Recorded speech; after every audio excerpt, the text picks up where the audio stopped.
Assalamualaikum warahmatullahi wabarakatuh. Saya Citra Jeje Handayani, mahasiswa Politeknik APP Yogyakarta, program studi Teknik Kimia semester 6. Di video kali ini saya akan menjelaskan tentang pengenalan alat dan proses pengolahan kelapa sawit serta biogas plant di PT Perkebunan Nusantara 3, Pabrik Kelapa Sawit HP Song, Tapanuli Selatan, Sumatera Utara. Pabrik kelapa sawit HP Song terletak di Kecamatan Batang Toru, Kabupaten Tapanuli Selatan, Provinsi Sumatera Utara, yang berjarak 10 km dari ibu kota kecamatan, 40 km dari ibu kota kabupaten, dan 450 km dari ibu kota provinsi. Dengan pemasok kebun seinduk yaitu Kebun HP Song dan Kebun Batang Toru. Pembangunan pabrik kelapa sawit HP Song berdiri pada tanggal 22 Juli 2011, serta biogas plant-nya berdiri pada tanggal 5 Juli 2013, dengan kapasitas 390 meter kubik per hari. Sedangkan untuk kapasitas pabriknya sendiri adalah 30 ton per jam, yang diharapkan dapat menampung TBS dari Kebun Batang Toru, Kebun HP Song, dan TBS masyarakat sekitarnya. PKS HP Song juga memiliki beberapa visi dan misi. Visinya yaitu menjadi perusahaan agribisnis kelas dunia dengan kinerja prima dan melaksanakan tata kelola bisnis terbaik. Sedangkan misi dari perusahaan ini ada 7. Yang pertama yaitu mengembangkan industri hilir berbasis perkebunan secara berkesinambungan, menghasilkan produk berkualitas untuk pelanggan, perusahaan yang berwawasan lingkungan, memperlakukan karyawan sebagai aset strategis dan mengembangkannya secara optimal, berupaya menjadi perusahaan terpilih yang memberikan imbal hasil terbaik bagi para investor, menjadikan perusahaan yang paling menarik untuk bermitra bisnis, dan yang terakhir yaitu memotivasi karyawan untuk berpartisipasi aktif dalam pengembangan komunitas. Olahan kelapa sawit serta biogas plant terdiri dari beberapa stasiun. Yang pertama, stasiun penerimaan buah, pemurnian minyak, pengolahan selat, stasiun kernel, stasiun pembangkit listrik, stasiun boiler, unit water treatment, laboratorium, unit pengolahan limbah, cooling pond, acidification pond, animal digester tank, H2 scrubber, biogas storage, dan enclosed flare. Proses pertama pengolahan kelapa sawit menjadi CPO yaitu setiap truk yang mengangkut TBS ke pabrik harus ditimbang terlebih dahulu di jembatan timbang untuk memperoleh berat sewaktu berisi, disebut juga dengan bruto, dan sesudah dibongkar disebut juga dengan tara. Selisih antara bruto dan tara tersebut adalah jumlah TBS yang diterima di PKS tersebut, atau disebut juga dengan neto. Selain TBS, pada jembatan timbang PKS HP Song dilakukan juga penimbangan terhadap pengiriman CPO, inti sawit, janjang kosong, dan cangkang. Jembatan timbang yang digunakan di PTPN 3 PKS HP Song yaitu Everyway Tronic dengan panjang jembatan 10 meter dan lebar 3,4 meter. Kapasitas dari jembatan timbang tersebut maksimal 40 ton. Jika lebih dari 40 ton maka akan terjadi error ketika menimbang. Fungsi dari jembatan timbang ini adalah untuk mengetahui berat atau muatan barang yang masuk dan keluar pabrik, menimbang seluruh hasil CPO dan kernel yang akan dikirim keluar pabrik, mengetahui jumlah TBS yang masuk pabrik, menimbang tandan kosong yang akan dikirim keluar pabrik, dan mengetahui jumlah TBS hasil afdeling yang ditolak oleh pabrik. Untuk mengetahui ketelitian timbangan TBS yaitu di setiap ujung timbangan terdapat load cell yang berfungsi untuk mengkonversi divisi pergeseran platform akibat tekanan beban ke dalam angka digital melalui indikator timbangan. Untuk mengetahui ketelitian timbangan, maka setiap tahunnya dilakukan kalibrasi alat timbang dan tera ulang, yaitu mengontrol akurasi timbangan oleh Badan Meteorologi, Klimatologi, dan Geofisika atau disebut dengan BMKG. Cara mengetahui ketelitian hasil timbangan yaitu berat apabila truk kosong yang masuk ke pabrik sama dengan berat truk kosong pada hari-hari sebelumnya. Berat truk kosong yang masuk boleh berbeda dengan hari sebelumnya, tetapi wajib melampirkan surat keterangan perubahan berat truk. Dan berapa kesalahan dalam melakukan timbangan yaitu human error, karena dalam input data dibutuhkan ketelitian yang tinggi. Jika petugas WB tidak fokus, maka akan mengakibatkan kesalahan dalam input data. Yang kedua yaitu sistem error. Misalnya komputer dan jaringan bermasalah, maka akan mengganggu proses penimbangan. Yang ketiga yaitu petir dan hujan. yang dapat mengganggu sistem komputer. Dan yang terakhir yaitu mesin truk yang tetap hidup pada proses penimbangan dapat menyebabkan hasil timbangan tidak akurat dan merusak load cell akibat getaran dari mesin truk yang saat penimbangan. Maka selanjutnya akan dilakukan proses sortasi. Tujuannya adalah untuk mengetahui jumlah TBS mentah, TBS tungkai panjang, TBS busuk, dan TBS matang. Dan setelah itu dituang ke dalam base dari loading ram sendiri. TBS yang akan diperoleh diisikan ke dalam konveyor menuju sterilizer dengan cara membuka pintu base yang diatur dengan sistem pintu hidrolik. Pada PKS HP Song memiliki pintu sebanyak 10 base dengan panjang sebesar 2,28 meter, lebar 3,4 meter, dan tinggi dari loading ram yaitu 1,97 meter dari permukaan tanah. Cara pengomparasian loading ram yaitu periksa bahwa loading ram bagian atas dan bawah bersih.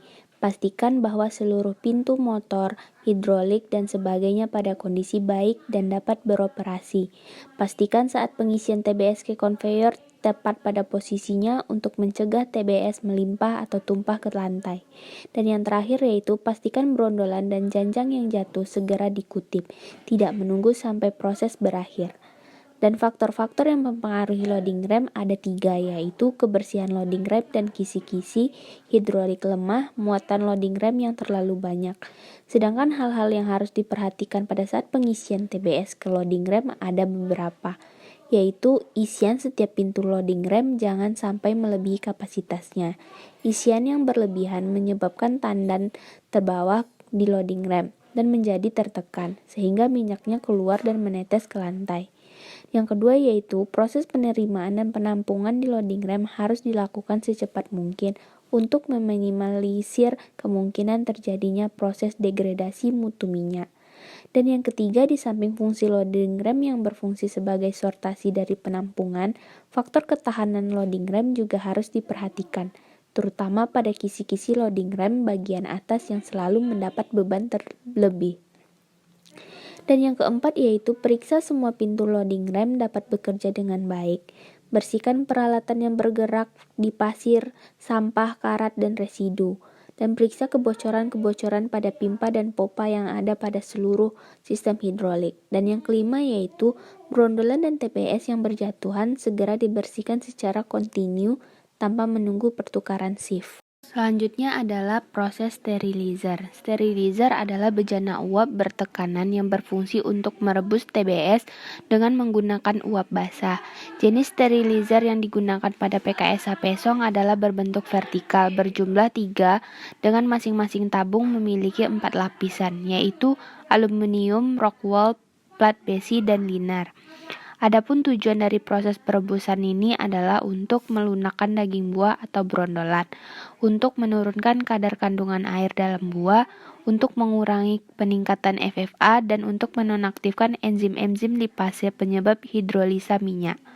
Bagian-bagian dari sterilizer yaitu ada pintu masuk sebagai tempat masuk keluarnya TBS, termometer untuk mengatur suhu sterilizer, barometer untuk mengukur tekanan dari sterilizer, steam inlet yaitu saluran untuk masuknya steam, safety valve yaitu alat untuk membuang steam yang berlebih, exhaust alat yang untuk membuang steam, to kondensat alat untuk membuang air kondensat, isolator berfungsi sebagai dinding yang dibuat di sekeliling sterilizer pada bagian luar. Dan yang terakhir yaitu kettle rebusan yang berfungsi sebagai tempat merebus TBS. Perbedaan dari sterilizer horizontal dan vertikal yaitu sterilizer vertikal lebih sederhana dalam bentuk serta lebih rendah biaya investasinya dibandingkan dengan sterilizer horizontal. Kapasitas dari sterilizer vertikal lebih kecil dibandingkan dengan sterilizer horizontal, karena sterilizer vertikal hanya dapat digunakan di pabrik yang berkapasitas terbatas. Pada sterilizer horizontal, kerugian minyak di dalam janjang kosong dan di dalam air kondensat lebih tinggi dibandingkan sterilizer vertikal. Hal itu disebabkan buah mengalami kerusakan sewaktu pengisian karena berbenturan dengan pintu isian dan bantingan yang alami sewaktu dimasukkan. Dan yang terakhir yaitu diperlukannya waktu yang lama untuk membongkar isi sterilizer vertikal karena dilakukan dengan tangan manusia jika dibandingkan dengan sterilizer horizontal yang dilakukan dengan mekanik. Prosedur pengoperasian sterilizer ini yaitu periksa semua mekanisme sistem keamanan pintu rebusan dan pastikan alat tersebut berfungsi dengan baik. Dan yang kedua yaitu periksa alat pengukur tekanan manometer dilengkapi dengan simpon dan pengukur temperatur, pastikan bahwa alat ini tidak rusak. TBS yang telah direbus kemudian dikeluarkan untuk proses selanjutnya, yaitu pemipilan buah. Stasiun tracer atau penebah merupakan stasiun yang berperan untuk proses pemisahan brondolan dari tandan yang telah direbus. Tracer memiliki fungsi untuk memipil atau memisahkan brondolan yang telah direbus dari tandan dengan cara membanting. Tracer memiliki kisi-kisi yang bertujuan untuk membanting buah dan perantara untuk mengeluarkan tandan kosong dari tracer dengan putaran 23-25 rpm. Kecepatan putaran tracer mempengaruhi pemisahan brondolan dari tandan. Semakin besar putaran tracer, semakin tidak maksimal pula pemipilan buah dan akan banyak buah yang terpental keluar. Demikian pula bila terlalu rendah putaran, maka pemipilan akan menjadi rendah dan brondolan tidak dapat terpisah dari tandan. Cara kerja tracer yaitu dengan membanting tandan masak pada tromol yang berputar. Akibat gaya sentrifugal, gaya putaran tromol sehingga pada ketinggian maksimal tandan jatuh ke as tracer. Akibat gaya gravitasi, pada kecepatan berputar yang terlalu tinggi, tandan akan mengikut putaran tromol yang tidak jatuh ke as tromol sehingga pemisahan brondolan tidak maksimal. Sebaliknya, pada putaran terlalu rendah, tandan sudah jatuh sebelum ketinggian maksimal atau tandan hanya menggelinding sehingga pemisahan brondol juga tidak maksimal. Oleh karena itu, kecepatan tracer harus diatur sebanyak 23-25 rpm tergantung pada diameter rata-rata tandan. Semakin besar diameter tandan, semakin cepat putarannya. Faktor-faktor yang mempengaruhi efektivitas kerja tracer adalah feeding yaitu kualitas dan kuantitas. Kecepatan drum yaitu dengan 23-25 rpm. Jika putaran drum terlalu lambat, maka antara satu tandan dengan tandan lainnya berbenturan, sehingga beban makin berat dan menjadi losses. Kebersihan celah tempat keluarnya brondolan. Lifting bar yang patah membuat buah rebusan tidak terpipil baik.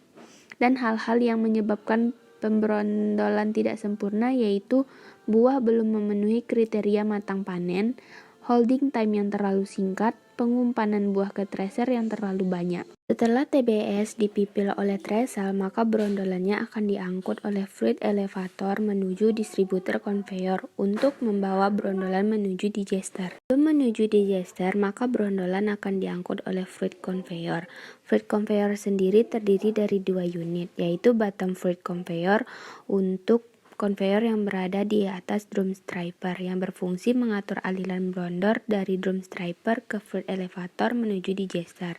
Sedangkan distributor conveyor yaitu berada di atas digester yang berfungsi mengatur aliran buah yang tidak masuk ke dalam digester dan kembali ke bunch hopper. Pada saat melakukan digester, maka buah yang terpipil akan menuju ke digester, sedangkan tandan kosong yang terlepas dari buahnya akan dibawa oleh empty bunch conveyor menuju bunch press. Janjangan kosong yang keluar dari drum stripper dan masuk ke empty bunch conveyor.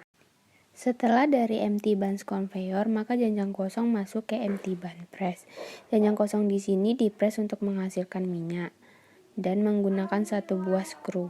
Minyak akan keluar dari bunch press menuju crude oil tank, sedangkan serabut akan dibawa oleh conveyor menuju empty bunch hopper, yang selanjutnya akan dibawa ke truk composting. Pengepresan di empty bunch press akan ditampung sementara di crude oil tank. Crude oil tank sendiri memiliki panas dengan suhu 90-90 derajat sebelum disaring lumpurnya menggunakan oil vibrating screen. Hasil dari tracer maka dilanjutkan menuju digester. Digester sendiri berfungsi untuk memisahkan daging dan biji buah sebelum memasuki screw press. Screw press di PKSA Pesong ada 3 dengan kapasitas masing-masing 3 ton. Pengisian buah pada digester minimal 3/4. Di dalam digester diinjeksikan steam dengan suhu 90-95 derajat melalui bagian dasar untuk melunakkan yang kemudian dialirkan masuk ke screw press. Di dalam digester terdapat agiator yang berbentuk perang 4 tingkat dengan 2 bilah pengaduk. Digester juga dilengkapi dengan siku-siku penahan. Pada proses pengadukan temperatur pada digester yaitu 90-95 derajat, sedangkan kecepatan putarnya sebesar 28-30 rpm. Screw press adalah alat yang digunakan untuk memisahkan minyak dari serabut atau memisahkan minyak dari brondolan yang sudah dilumatkan dari digester. Pada screw press, brondolan atau buah akan dipres oleh 2 skru dengan beban 30 ampere dan akan dipres oleh 2 skru dengan putaran 9-10 rpm dan tekanan 50 bar. Suhu pengepresan di screw press sebesar 90-95 derajat. Minyak yang telah dihasilkan dari screw press maka akan dialirkan menuju vibrating screen.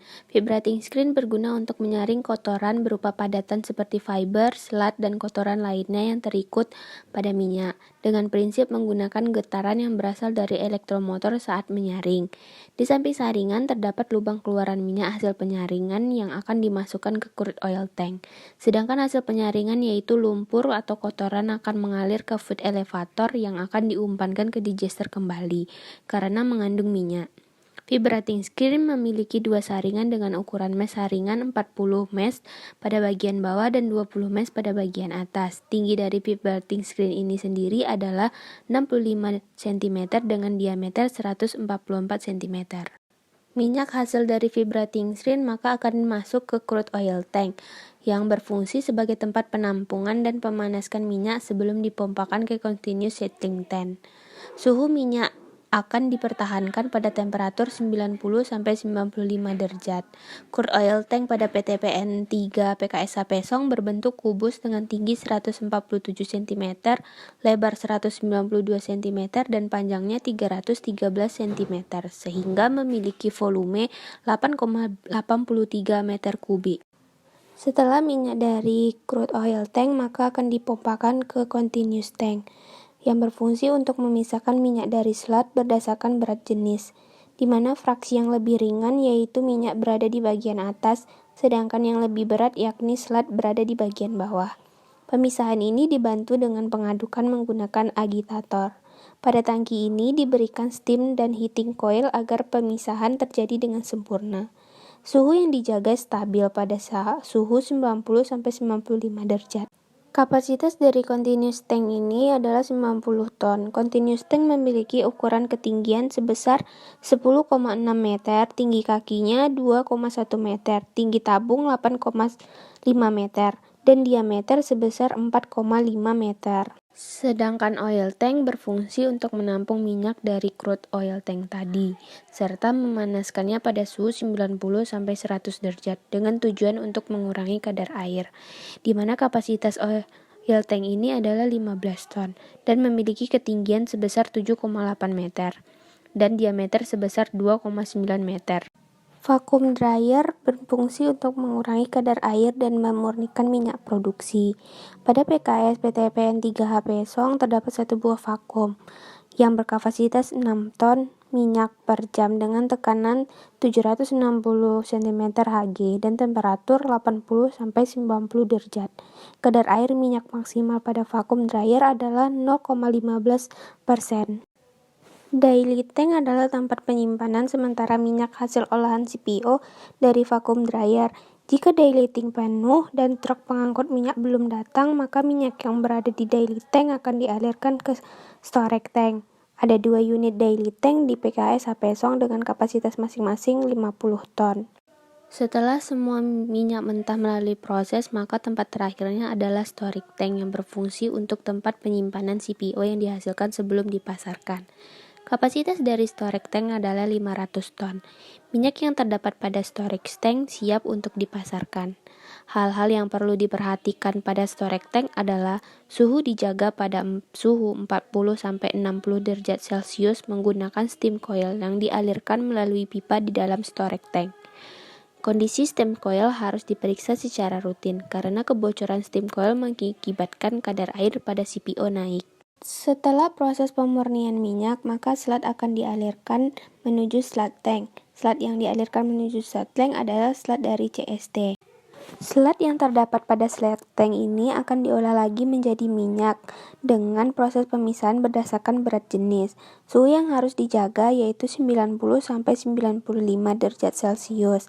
Terdapat 2 unit sludge tank di mana sludge tank 1 menyimpan primer. Jika terjadi overflow pada sludge tank 1, maka sludge tank 2 berfungsi sebagai penampung. Lumpur dari sludge tank selanjutnya akan dipompakan ke sand cyclone untuk memisahkan pasir dan kotoran lainnya dengan kapasitas sebesar 5 ton. Pada sand cyclone, lumpur yang berasal dari sludge tank akan diteruskan proses pemisahannya pada decanter. Tekanan pada proses sand cyclone adalah 2-2,5 bar. Ada 3 tingkat stage sand cyclone. Lumpur dari sand tank dipompakan ke sand cyclone stage 1 dan dikirimkan ke balance tank. Dari balance tank turun ke sand cyclone stage 2 dan 3 lalu naik lagi ke balance tank. Bagian-bagian dari sand cyclone yaitu inlet. Inlet berfungsi sebagai saluran pemasukan minyak. Outlet berfungsi sebagai saluran pengeluaran minyak hasil dari proses pemisahan di sand cyclone. Dan blowdown berfungsi sebagai keran pembuangan pasir dan dilakukan secara otomatis. Pembuangan pasir sebagai saluran pembuangan pasir. Horizontal feed vat berfungsi sebagai pemisahan minyak terakhir sebelum diteruskan ke kolam limbah. Pada horizontal feed vat terdapat 4 kolam, di mana setiap kolam terjadi proses pemisahan minyak yang menambahkan heating steam untuk mempermudah pemisahan minyak dengan suhu 85 derajat Celcius. Air buangan feed vat akan digunakan sebagai pome di composting.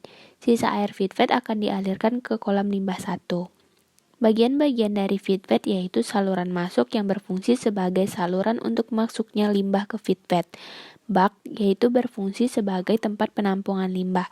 Pompa alat yang berfungsi untuk memompakan minyak dari feed vat ke VCT dan memompakan limbah dari feed vat ke effluent. Yaitu selang air yang terakhir sebagai saluran untuk mengalirkan air ke bak feed vat. Proses selanjutnya adalah cake breaker conveyor atau disingkat juga dengan CBC yang berfungsi untuk menghantarkan campuran ampas dari biji dari screw press menuju debris carver dan memecah gumbalan ampas dan biji yang merupakan hasil pengumpaan pada screw press.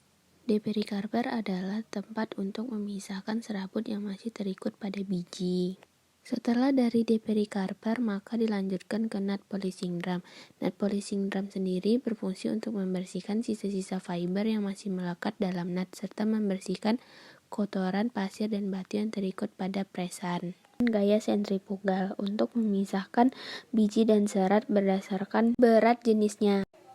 Destoner adalah alat yang berfungsi untuk memisahkan batu-batuan, biji yang terlalu berat dan bahan berat lainnya.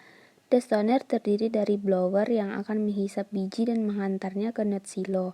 Pemisahan ini menggunakan prinsip gaya gravitasi, di mana benda yang lebih berat dan yang lebih besar akan diatur ke bawah dan tidak terikut ke atas, sehingga batu tidak terkena ke nut silo. Di destoner juga terjadi pemisahan serabut-serabut halus yang masih terikut pada biji, di mana terdapat cyclone untuk memisahkan serabut halus tersebut. Nut silo juga disebut sebagai tempat biji. Di pabrik PT PN3 PKSH Pesong ada 2 unit tangki nut silo dengan kapasitas masing-masing 30 ton. Di dalam nut silo, biji dikeringkan untuk mengurangi kadar air dan melengkangkan inti dari cangkang. Hal ini berguna untuk mendapatkan efisiensi ripple mill. Kadar air yang keluar dari nut silo adalah 11-12%. Selanjutnya, biji dari nut silo diangkut menuju grading melalui dry nut elevator. Biji yang keluar dari nut silo akan dibawa oleh dry nut elevator. Dry nut elevator bekerja dibantu dengan konveyor pendek untuk menghantarkan biji kering dari bagian bawah ke 2 nut silo ke bagian timba untuk diangkut. Setelah biji sampai pada ripple mill, maka ripple mill akan memecah biji-biji tersebut. Prinsip dari ripple mill ini yaitu biji yang masuk akan terjepit pada celah kecil pada ripple plate dan motor akan berputar dengan kecepatan tinggi. Pada PKSH Pesong memiliki 2 ripple mill dengan 1 ripple mill yang beroperasi dan 1 lagi dalam keadaan standby. Hasil dari ripple mill ini akan diantarkan oleh konveyor menuju winnowing. Pada winnowing, bagian yang ringan akan terhisap ke atas oleh blower melalui ducting menuju cyclone yang dijadikan sebagai bahan bakar untuk boiler, sedangkan yang lebih berat akan menuju separating tank. Setelah dari ripple mill, maka cangkang dan kernel akan dimasukkan ke separating tank. Pada separating tank terdapat dua tangki, yaitu tangki 1 untuk campuran kernel dan cangkang, sedangkan tangki 2 dominan cangkang. Prosesnya yaitu di mana campuran kernel dan cangkang dari hasil pemecahan akan dialirkan menuju tangki 1 separating tank. Campuran antara kernel dan cangkang pada tangki 1 dipompakan menuju kernel hydrocycle untuk memisahkan kernel dari cangkang. Sementara cangkang dipompakan ke sel hydrocycle untuk memperoleh kernel. Setelah dari separating tank, maka akan diteruskan ke kernel hydrocyclone yang berfungsi untuk memisahkan kernel dan cangkang. Prinsip pemisahan pada unit ini adalah gaya sentrifugal, sehingga kernel yang berat jenis dan yang lebih ringan berada di atas dan dialirkan menuju kernel vibrating, sementara cangkang akan terikut dengan air dialirkan menuju separating tank pada tangki kedua. Pada kernel vibrating merupakan saringan berbentuk persegi dengan plat besi berlubang dengan ukuran 5x25 mm yang akan memisahkan kernel dengan air. Getaran ini disebabkan oleh poros horizontal yang berbentuk oval sehingga terjadi ketidakseimbangan ketika digerakkan oleh elektromotor. Kernel yang sudah disaring di sini akan dikeringkan di kernel dryer. Kernel dryer adalah alat yang memiliki fungsi untuk mengurangi kadar air pada kernel dari kernel vibrating, sehingga diperoleh kernel sesuai dengan standar mutu. Pada unit ini dilengkapi dengan blower yang akan menyebarkan udara panas dari steam ke dalam kernel dryer. Suhu pada kernel dryer pada bagian atas adalah 60 derajat Celcius, pada bagian tengah 70 derajat Celcius, dan pada bagian bawah 80 derajat Celcius. Perbedaan suhu ini diakibatkan kernel dimasukkan secara kontinu dari hasil penyaringan ke kernel dryer pada bagian atas sehingga suhu di bawah tangki akan lebih tinggi. Kernel dryer di PTPN 3 PKSH Pesong ada 2 tangki dengan kapasitas masing-masing 10 ton. Tangki ini memiliki lubang pada sepanjang dindingnya sehingga tempat keluarnya asap tidak menunggalkan asap air yang dapat terkondensasi dan menyebabkan keadaan pada kernel dryer menjadi lembab sehingga kernel bisa berjemur. Kernel dari kernel dryer ini dialirkan melalui pipa yang dibantu oleh blower menuju tempat penyimpanan kernel atau kernel bin. Pada bagian keluaran kernel dryer terdapat cyclone. Cyclone ini dibantu dengan blower yang akan menghisap pengotor tersebut. Kualitas kernel sesuai dengan standar mutu, yakni kadar airnya di bawah 7% dan pengotornya di bawah 3%. Selanjutnya menuju kernel bin. Kernel bin ini adalah tempat penyimpanan kernel setelah melalui proses pengolahan yang akan didistribusikan kepada pembeli. PTPN 3 PKSH Pesong memiliki 2 unit kernel bin dengan kapasitas masing-masing 40 ton. Setelah proses pengolahan, maka masuk ke sistem utilitas, yaitu water treatment. Water treatment adalah proses pengolahan air untuk mengurangi dan menghilangkan pengotor atau impurities yang terdapat dalam air, di mana air digunakan pada proses pengolahan dan umpan boiler. Parameter mutu kualitas air yang perlu diperhatikan adalah kesadahan. Kesadahan adalah menunjukkan banyaknya kandungan mineral kalsium dan magnesium yang terkandung di dalam air. TDS adalah total jumlah padatan yang terlarut, merupakan parameter organik dan anorganik yang terdapat pada molekul air. Dan pH yaitu derajat keasaman pada suatu cairan. Range pH-nya adalah 1-14. Berdasarkan nilainya, pH dapat dikelompokkan menjadi 3 bagian, yaitu pH rank 1-6,9 disebut pH asam, dan pH 7 disebut pH netral, dan rank 7-14 disebut pH basa. Proses pengolahan air ada proses pengolahan secara internal treatment dan external treatment. External treatment pada PKS Pesong melalui beberapa tahapan, yaitu pemompaan air dari waduk menuju settling basin, di mana kotoran-kotorannya berupa pasir, tanah, dan lumpur yang ditampung akan mengendap di dasar settling basin, kemudian masuk ke tower water dan diteruskan ke proses demin plant. Dan proses internal treatmentnya yaitu dilakukan dengan cara mengalirkan bahan kimia langsung ke dalam boiler bersamaan dengan air umpan boiler. Tujuannya yaitu untuk mengatur terhadap zat-zat padat, alkaliniti, gas-gas korosif, menghindari timbulnya endapan-endapan yang dapat melekat dan mengeras pada dinding dalam pipa-pipa boiler, sehingga membuat lapisan boiler lebih tahan terhadap korosi. Langkah selanjutnya adalah boiler. Boiler merupakan stasiun penghasil uap, di mana terjadi proses mengubah air menjadi uap dengan cara dipanaskan. Uap yang dihasilkan boiler merupakan suatu energi untuk menggerakkan turbin, dan uap kebutuhan proses yang diperlukan pabrik. PKS Sapesong memiliki 2 boiler. Boiler pertama memiliki kapasitas 15 ton per jam, sementara boiler kedua memiliki kapasitas 20 ton per jam. Bahan bakar yang digunakan dalam boiler adalah fiber dan cangkang. Pembakaran dimulai dengan memberi sumber api dari luar ruang bakar setelah mengorak kerak dari ruang bakar secara manual. Api akan menyebar di ruang dapur. Perpindahan panas yang terjadi dimulai dengan radiasi pancaran api, di mana panas yang telah diserap di permukaan pipa akan berpindah ke seluruh bagian pipa. Perpindahan panas pada pipa dan air menghasilkan uap basah yang akan bergerak ke drum atas. Uap basah akan dipanaskan menjadi uap kering, di mana tekanannya 20 bar dan suhunya 300 derajat Celcius.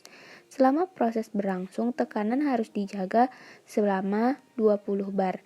Jika manometer menunjukkan tekanan di bawah 20 bar, maka bahan bakar ditambahkan dan air harus selalu penuh pada drum atas. Air penuh dapat dilihat pada slide gelas penduga. Jika tekanan lebih dari 20 bar, maka uap berlebih akan dikeluarkan melalui cerobong blow up, di mana blow up diatur oleh safety valve secara otomatis. Abu sisa pembakaran pada boiler ada 2 jenis, yakni abu silika dan abu dus. Disebut abu silika karena mengandung silika tinggi, di mana teksturnya yang keras dan besar, dan dikeluarkan secara manual dari ruang dapur dengan cara mengorek. Sementara dust collector terjadi pemisahan abu ringan yang ada pada asap yang dihisap oleh IDF menuju dust collector. Setelah terjadi pemisahan secara sentrifugal, asap yang telah bersih dari abu akan dibuang ke udara melalui cerobong asap. Sementara abu dihantarkan oleh konveyor menuju ash hopper yang dijadikan bahan baku pembuatan kompos. Boiler juga dilengkapi dengan 2 buah safety valve, yaitu sebagai tempat keluaran uap berlebih jika tekanan pada boiler lebih besar dari 20 bar. Faktor-faktor yang perlu diperhatikan dalam pengoperasian ketel uap boiler diantaranya yaitu menjaga ketinggian air pada upper dam, yaitu 60-70%, melakukan pemeriksaan pada sistem otomatis dengan peralatan pompa dalam keadaan baik yang dapat dikontrol di gelas penduga, menjaga tekanan pada 20 kg per cm², melakukan pemeriksaan ruang bakar agar bahan bakar tidak menumpuk dengan cara menyetel dampar, dan mengorek kerak dari ruang bakar secara manual. Turbin uap adalah alat yang digunakan untuk mengkonversi energi dari steam menjadi energi mekanis yang digunakan untuk membangkitkan energi listrik melalui alternator. Steam umpan dari boiler akan dibangkitkan melalui pipa inlet di turbin. Uap kering dengan kadar air yang kecil akan dialirkan ke dalam turbin uap untuk menggerakkan impeller fan. Steam akan menggerakkan gearbox dengan kecepatan 6.250 rpm.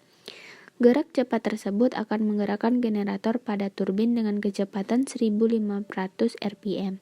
Akibatnya, putaran ini akan menghasilkan energi listrik yang dialirkan dan dikumpulkan ke dalam kontrol panel melalui kabel listrik. Pada proses pengkonversian ini terdapat exhaust steam yang dialirkan ke dalam sistem vessel. Dalam pengoperasiannya, turbin uap perlu diperhatikan berbagai faktor diantaranya yaitu melakukan pengontrolan tekanan uap yang masuk dari boiler dengan tekanan 16-20 km per cm3, melakukan set frekuensi agar diperoleh daya listrik yang diharapkan, memeriksa oil gearbox, memberikan pelumas pada bearing shaft, memeriksa temperatur oil sampai 50 derajat Celcius dan tekanan oil 2-5 bar. dan memeriksa serta membersihkan generator secara periodik. Di PT PN 3H Pesong terdapat 2 turbin uap. Namun untuk saat ini turbin yang paling sering digunakan ialah turbin 3 yang menghasilkan energi listrik sebesar 850 kW. Turbin uap memiliki berbagai alat pengaman dan penunjang keselamatan bagi para pekerja pada saat pengoperasiannya. Back Pressure Vessel atau BPV adalah alat atau tempat yang berfungsi untuk mengumpulkan uap outlet dari turbin yang mempunyai tekanan 3 km per cm kuadrat dan akan didistribusikan pada unit yang membutuhkan uap. Dalam bejana ini, exhaust steam akan bercampur dengan air. Steam vessel dilengkapi dengan manometer sebagai alat pengukur tekanan, shake glass yang berfungsi untuk melihat ketinggian air dalam bejana, dan juga alat pengaman seperti safety valve yang akan mengeluarkan uap yang berlebihan jika tekanan pada bejana lebih besar dari 3 km per cm kuadrat secara otomatis. Steam vessel ini memiliki 3 inlet pipa, yaitu pipa dari turbin 1, turbin 2, dan boiler. Bejana ini juga memiliki outlet dengan ukuran yang berbeda. Ke unit sterilizer, 1 pipa ke unit clarifier, dan 1 pipa ke proses water treatment, 1 pipa ke screw press dan kernel, dan 1 pipa ke pengaman. Limbah cair yang dihasilkan dari proses klarifikasi selanjutnya dialirkan menuju kolam feedfed horizontal. 60% dari limbah cair akan digunakan untuk penyiraman kompos dan sisanya dialirkan menuju kolam limbah. Fungsi dari kolam limbah adalah menampung limbah cair yang berasal dari proses pengolahan pabrik untuk diproses lebih lanjut sehingga tidak mencemari lingkungan. Pada PKSA Pesong terdapat 7 buah kolam dan 2 kolamnya tidak aktif untuk menampung lumpur, dan 5 kolam aktif terdiri dari kolam 1, 2, 3, 4, dan 5. Kolam 1 disebut kolam anaerobik. Sistem kerja bakteri di dalam kolam ini dominasi dengan sistem anaerobik, tidak membutuhkan oksigen dalam pencenguraian pome. Suhu pada kolam ini 60 derajat Celcius, kapasitasnya yaitu 9.708 meter kubik. Kolam 2 dengan kapasitas 8.080 meter kubik masih menjadi aktivitas anaerobik. Hasil keluaran limbah dari kolam 1 masuk ke kolam 2. Pada kolam ini terjadi proses pemisahan lumpur dan air limbah. Pada kolam 3 terjadi proses fermentasi aerobik, di mana keluaran air limbah kolam 2 masuk ke kolam 3.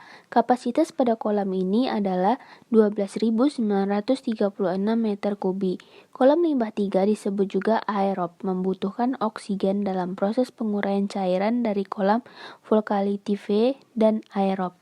Setiap minggu diambil contoh dari masing-masing outlet kolam limbah, termasuk outlet feedfed, untuk dianalisa COD-nya. Pada kolam 4, kapasitasnya adalah 12.600 meter kubik. Keluaran dari kolam 3 masuk ke kolam 4. Di sini masih terjadi fermentasi aerobik. Keluaran dari kolam 4 masuk ke kolam 5. Pada kolam ini menggunakan aerator dengan sistem air limbah dipompakan dan disiramkan ke permukaan air kembali. Kapasitas kolam ini adalah 21.816 meter kubik. Selanjutnya memasuki instalasi biogas yang terdiri dari cooling pond. Cooling pond merupakan kolam tempat penampungan pome yang dihasilkan sebagai limbah hasil produksi kelapa sawit. Pada cooling pond, pome didinginkan dari suhu 60 derajat Celcius sampai 70 derajat Celcius menjadi 45 derajat Celcius. Limbah padat seperti sampah, fiber, dan pasir yang masih terikut diendapkan pada kolam penampungan ini. Limbah cair kemudian diumpankan ke acidification tank untuk melalui tahapan selanjutnya. Kapasitas dari cooling pond adalah 2 kali 2000 meter kubik yang terdiri dari 2 cooling pond dengan masa endap 8-10 hari. Selanjutnya adalah acidification pond, memiliki kapasitas sebesar 1000 meter kubik dan berfungsi sebagai tempat berlangsungnya asidifikasi foam. Proses pada kolam ini menggunakan mikroba untuk menetralisir keasaman cairan limbah. Pengasaman bertujuan agar limbah cair yang mengandung bahan organik lebih mudah mengalami biodegradasi dalam suasana anaerobik. Pada acidification pond, pome didinginkan dari suhu 45 derajat Celcius menjadi 40 derajat Celcius, dan waktu penambahan hidrolisis limbah cair dalam kolam pengasaman ini selama 2 hari. Kemudian sebelum diolah di unit pengolahan limbah kolam anaerobik, limbah dinetralkan terlebih dahulu dengan menambahkan kapur tohor hingga mencapai pH antara 6,5 sampai 6,8. Limbah akan dirombak menjadi volatile fatty acid atau VFA. Dari acidification pond, maka pome akan masuk ke enamel digester tank yang berfungsi sebagai tempat berlangsungnya proses metanogenesis pome, yaitu pembentukan gas metana. Kapasitas dari enamel digester tank ini adalah 2.500 meter kuadrat. Tetapi enamel digester tank sendiri ada 2, berarti kapasitas totalnya adalah 5.000 meter kubik. Dari enamel digester tank maka masuk ke H2S scrubber. Fungsi dari scrubber yaitu mengurangi zat asam masuk ke dalam kompresor dan motoran lainnya, maka akan merusak dan menyebabkan korosif. Gas yang masuk ke dalam scrubber akan disaring melalui packing media. Konsentrasi H2S maksimal yang diolah oleh scrubber adalah 200 ppm dengan pH 8-9. Packing media adalah tempat pengembangbiakan bakteri Thiobacillus atau bakteri pengurai asam. Dengan cara ini, air ditembakkan ke bawah dengan satu titik ke bawah, guna mendorong sulfur ke bawah agar bakteri tetap berkembang baik. Dengan baik, maka dilakukan proses spray, penyiraman air secara menyebar untuk menyegarkan bakteri tersebut. Flush dan spray diperlakukan menggunakan pompa dan seperti sirkulasi air. Setelah biogas terbentuk, maka akan ditampung di biogas storage. Jika biogas yang dihasilkan berlebih, maka dilanjutkan masuk ke dalam enclosed flare yang berfungsi untuk membakar kelebihan gas apabila terjadinya kelebihan biogas. Dengan alasan keamanan, pembangkit listrik tenaga biogas harus memasang flare untuk membakar kelebihan gas, terutama saat biogas tidak dapat diumpankan ke gas engine atau engine genset atau peralatan pembakar lainnya. Umumnya hal ini terjadi saat puncak panen tandan buah segar yang menyebabkan kelebihan produksi biogas. Kelebihan produksi meningkatkan laju alir biogas melebihi batas maksimum biogas yang dapat masuk ke gas engine. Kapasitas enclosed flare di PKS Sapesong adalah 600 meter kubik per jam dan tekanan umpan yang digunakan adalah kurang dari 5 bar dari tekanan digester. Baik, demikianlah video tentang proses pengolahan kelapa sawit serta biogas plant yang dapat saya jelaskan. Semoga bermanfaat. Mohon maaf jika banyak kesalahan dan kekurangannya. Saya akhiri, Assalamualaikum warahmatullahi wabarakatuh.